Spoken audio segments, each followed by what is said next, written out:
Hey,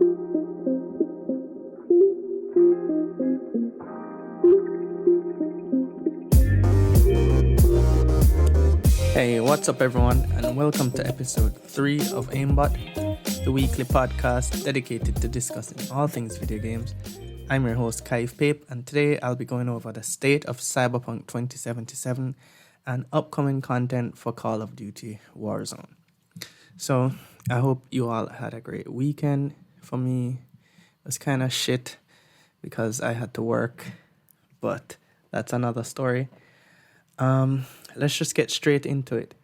So, Cyberpunk 2077 is now out. It's developed by CD Projekt Red. Those are the same guys behind the Witcher series. Now, I've always been a fan of them before The Witcher 3 made them mainstream, before they were popular. They worked on The Witcher 1 and 2. I played parts of both. Almost finished The Witcher 2, and then I played a bit of The Witcher 3 as well. And The Witcher 3, when it was released, it was not in a great state on consoles, but eventually over a period of multiple patches, they got it to a very stable state, right? But its launch, though not ideal, though not perfect in terms of running at ideal frame rates, was nothing compared to the launch of Cyberpunk 2077. So Cyberpunk 2077 was sent out, review copies were sent out to different media outlets. However, it was very fishy, so it was strange, right? The copies were sent out, but it was only the PC version that was sent out. And they had to use like pre-recorded B-roll. So they could not use any of their own footage. This already should have been like a sign that something is wrong with the game. But reviewers took it and ran with it. It was averaging somewhere around 90 on Metacritic. So besides GameSpot, who gave it like a 7, or one other media outlet that gave it like 6. For the most part, it was like 8 and 9s, even 100s, which I would never agree with. So the main compliments of the game, that it had a decent story, it was very immersive, and it looked great, right? However, there were many bugs. So that was just the major downside for almost everybody reviewing the game, was that, and this is on PC, mind you, was that it was buggy, and the bugs could sometimes be game-breaking. It could cause your console, well, your PC, to crash out the game, and you'd have to restart saves. Mind you, with all that going on, at the end of the day, it was still very much playable. So most people played it and they enjoyed it, right? That's the gist. Now, a few days later, some of these same reviews updated their reviews with actual gameplay footage and not the B-roll footage provided by CD Projekt Red. And in some of that footage, you got to see exactly some of the bugs or how jittery the game could be performing at certain times. Nevertheless, it's an open world game, so a lot of that stuff is expected, right? Even with day one patches and even future patches, right? You still expect a certain amount of bugs in any open world game. Not to the level of like Bethesda and that crap, but you expect to tolerate a certain level of bugginess and be okay with that. Now, the game was then released on consoles, right? Just to let you all know, there is no next-gen patch for this game. So if you're playing on Xbox Series X or on PlayStation 5, you're still playing the last-gen version, right? And what this means, it inherits settings from the highest tier console of its last-gen counterpart. So for PS5, you'd be playing with the PlayStation 4 Pro settings, And if you're on Series X, you'd be playing with the One X settings, right? So let's just get the next gen versions out of the way. On PS5, it's just straight performance mode. You get close to 60 frames per second. It's not locked, but it's pretty stable. However, you don't really have any control over the visuals. On Series X, however, you do get a visual quality mode that's at 30 FPS with a better looking image than the PS5 version. And you also get the performance mode. However, the PS5 beats the Series X in performance mode, right? There's no two ways about it. It's just, as it stands now, the PS5 version is the best performing version on consoles. So if you want a 60 FPS experience, then go with the PS5 version. That said, if you want the best looking experience on consoles, you would go for the Series X version, right? So they're not optimized yet. That's coming next year. We don't know how soon.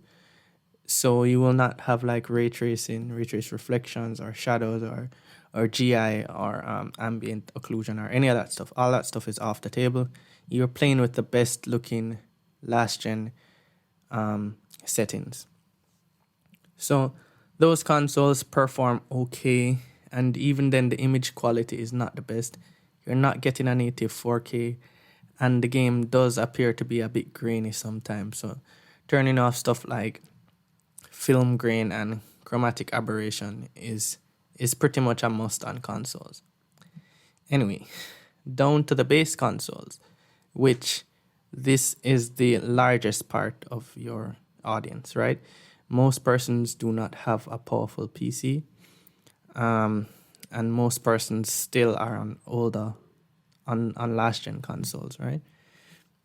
So most persons would be playing either base PS4 or the Pro or Xbox One S, which is base Xbox. And the performance on those consoles is borderline unplayable. You will get to certain points where you're going down to 15 frames per second. In addition to that, there's just constant judder. Everything is terrible, man. The crowd density is way lower, like significantly lower. The entire world just looks grainy. Even when turning off film grain and chromatic aberration, it runs at like 720p a lot of the time. It's pretty much always less than 1080p on the base consoles. And this results in some really, really blurry looking images. And because of how much this game relies on like screen space reflections, a lot of the quality of the screen space reflections has to be toned down significantly. So it's less smooth and it's more grainy.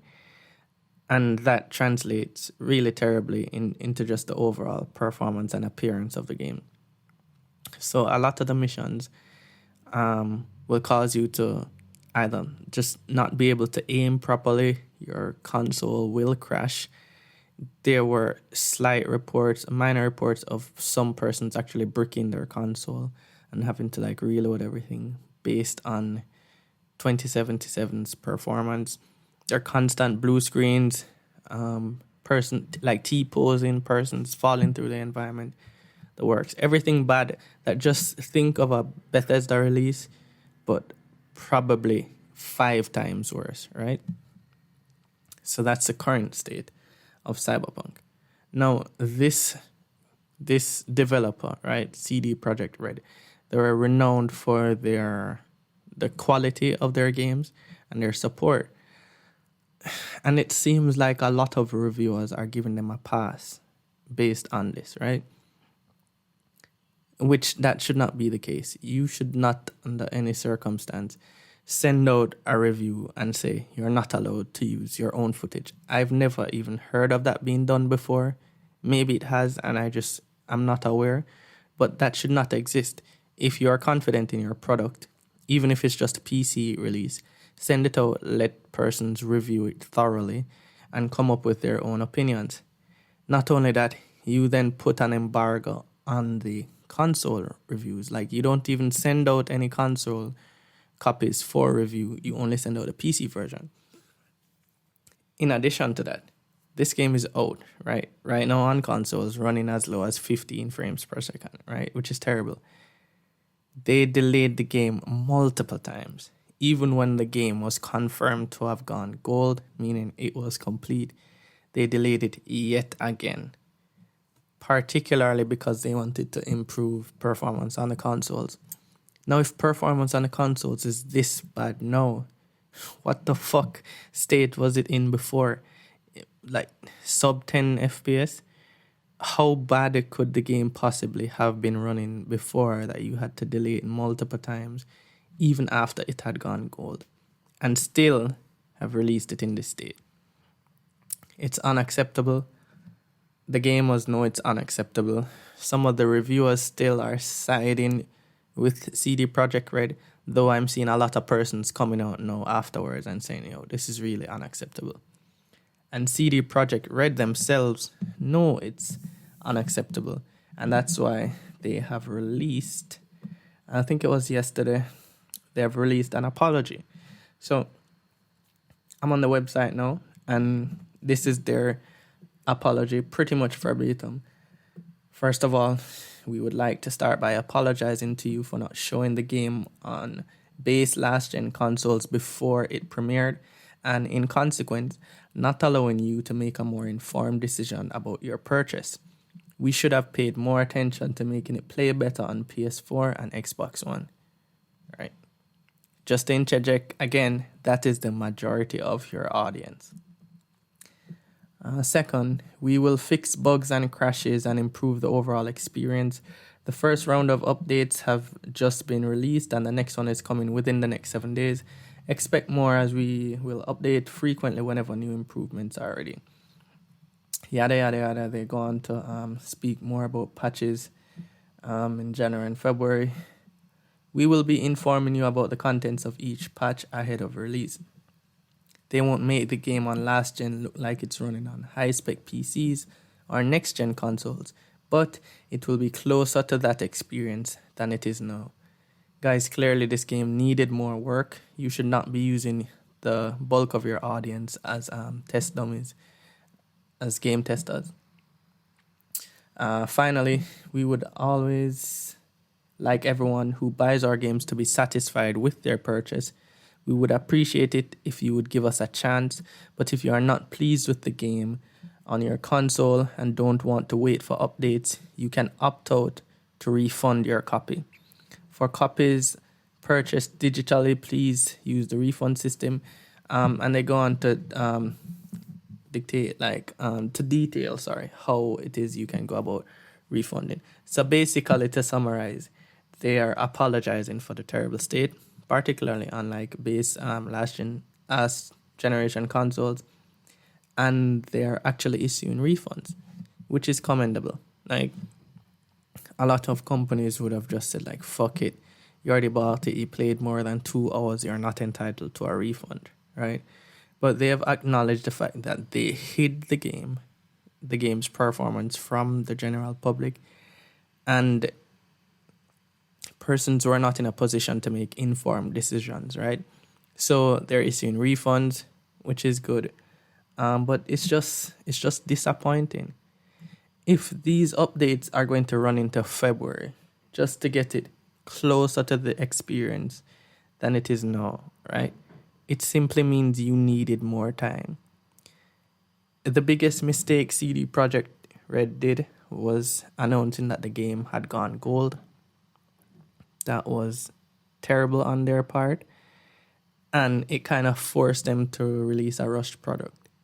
They could have delayed it again, but they already delayed it twice after saying that it would never be delayed again. Had they delayed it a third time, it would have negative effects, not only in terms of fans losing trust, but it could also start affecting their stock. So in my opinion, they should have never announced it had gone gold. Your game you can't finish the game, right, and have it running sub 10 FPS or 15 FPS. So clearly it hadn't gone gold because you're developing for like 9 different platforms, all the last gen platforms, current gen, PC, Stadia, the works, right? So it hadn't gone gold, regardless of their definition of going gold.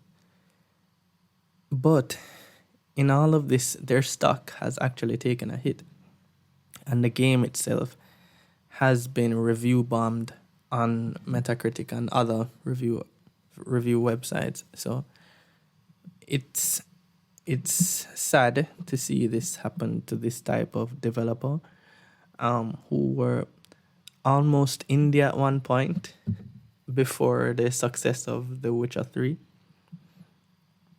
And to see them come mainstream and now are adopting uh, traits seen by these big AAA companies, it's kind of sad, and I hope this is a learning experience for them. Like, I don't support review bombing a game, but I do support going back and like changing your review if the overall product, you are not allowed to view the overall product, and yeah, giving it a lower score. But I don't think the game deserves like a 1 out of 10 or anything like that.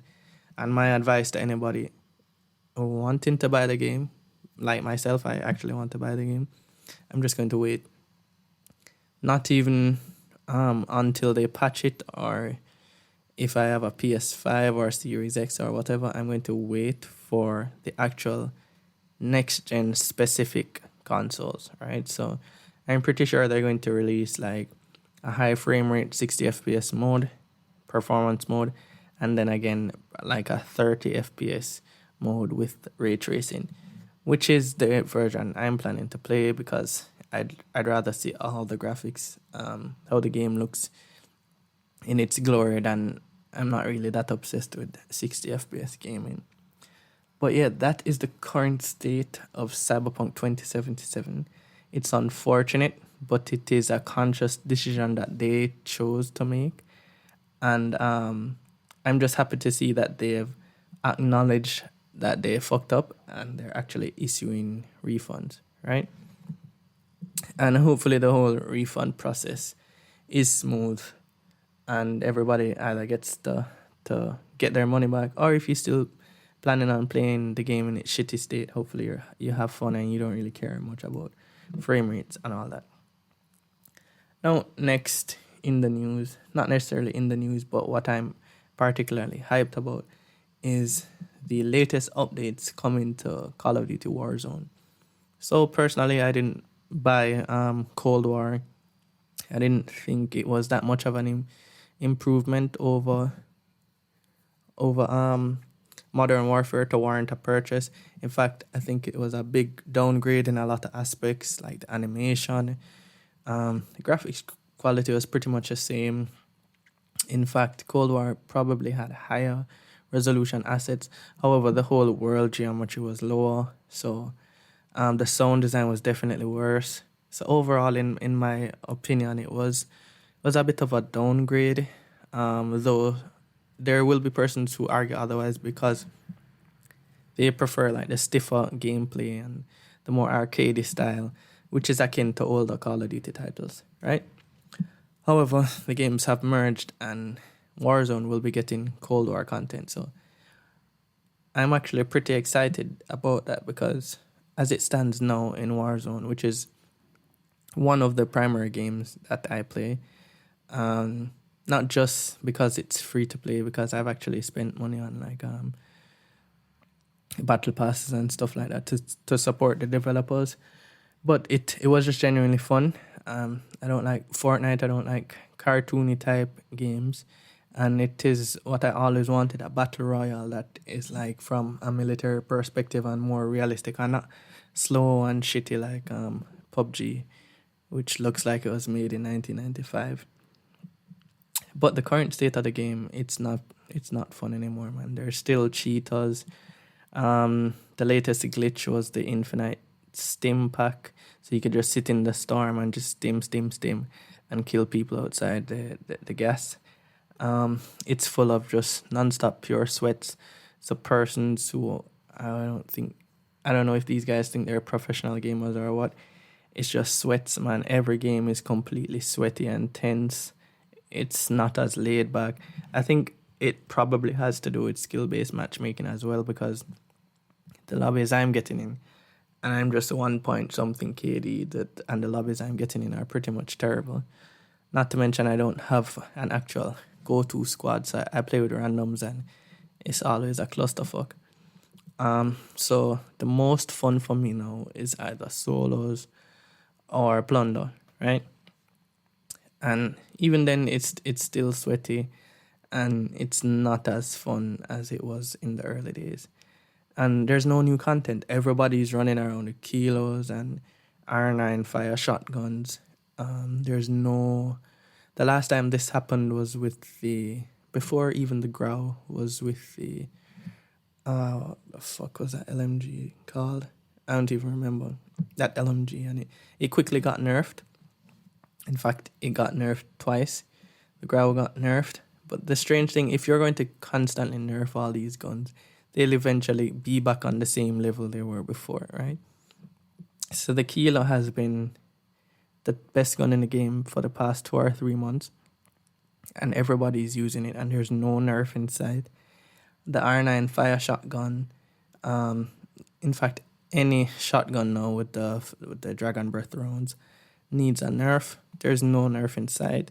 Everybody's using the same loadout. It's boring as fuck. So jumping in the game, expecting like any sort of like diversity or genuine fun is pretty much not going to happen. So I play much more casually now than before. And we're in a state where we desperately need new content, or the population is just going to take a significant hit. And that brings us to the Cold War Season 1 update, which they'll be starting from scratch. It won't be called Season 7. It's Season 1. And they're bringing a ton of stuff. I never anticipated this much stuff, but they actually are. And the most exciting thing about it is Rebirth Island. So, and this is coming on the 16th, which I think is Wednesday. So I'm excited for that. I'm hoping that Rebirth Island isn't an LTM. Hoping it's permanent and they rotate different limited time modes in it, or just have the core modes. But for now, they're saying that Rebirth Island will be similar to the Battle Royale experience. In fact, it will be the Battle Royale experience, but with less persons. So it's more intense, close quarter action with a similar playstyle to Warzone's mini BR, which I loved. I loved Warzone mini BR. It did a great job of like getting rid of campers and all that shit. So if Rebirth Island is anything like that, I'm totally down for it. It also comes with, like, I saw bikes and boats in the trailer, so I'm definitely excited for that. And just to try out the 30 new guns coming from Cold War. So I did play the Cold War beta, so I have an idea of the guns that are in the game. I particularly love the M16, even though it's like not automatic autofire. I loved it. I love the M16 even in Call of Duty Mobile. It's one of my favorite guns. So just being able to play with that on Warzone would be really cool. And if they revamp the whole gunsmithing, where you get to equip 8 attachments on any gun, that is a game changer.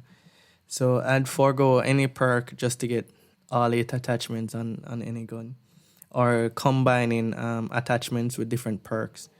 So they're coming in with Rebirth Island, which looks really fun.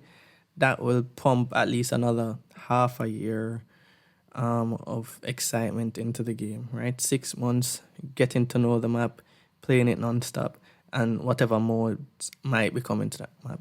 And I'm assuming that the other map will also still exist. There are new calling cards, charms, all of that stuff that typically comes with a season update.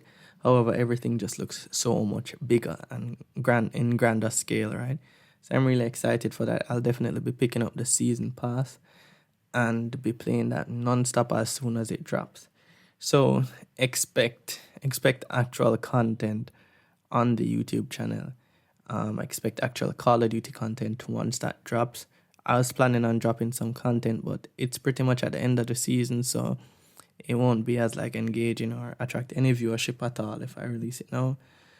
Plus, I want to be up there with everybody else who's experienced everything for the first time and not be like reusing content that previous content creators made and advise that this is the best gun in the game or whatever. I'd much rather play through the experience and get to know the map, the guns, the loadouts, everything myself, and to just genuinely have fun. So they're also coming in with a new gulag. Tons of guns, skins, operators, all that stuff. I'm genuinely excited, and I hope that they can, after season 1, they can continue to release like quality updates, because that's the main thing that Fortnite has going for it. They consistently evolve. It's not even the same game anymore. It's just like a pop culture reference. But they consistently evolve, and even at the ending of their seasons, the endings alone is like, it's a major hype show. So if Call of Duty can replicate the success that Fortnite has had with how it handles seasons, then I'd be all for it. But regardless, I'm super excited for season 1, and I can't wait to jump in and have fun. And that's pretty much it. Oh, and as predicted last year, The Last of Us 2 won Game of the Year, which is sad but expected based on how the direction the world is going in now. But that's it. Thanks everyone for tuning in to this latest episode of Aimbot. The show will continue again next week, where we will have another guest. So stay tuned for that. Thanks for listening to me ramble for almost half an hour. Enjoy the rest of your week and the weekend when it comes. Keep gaming. Cheers.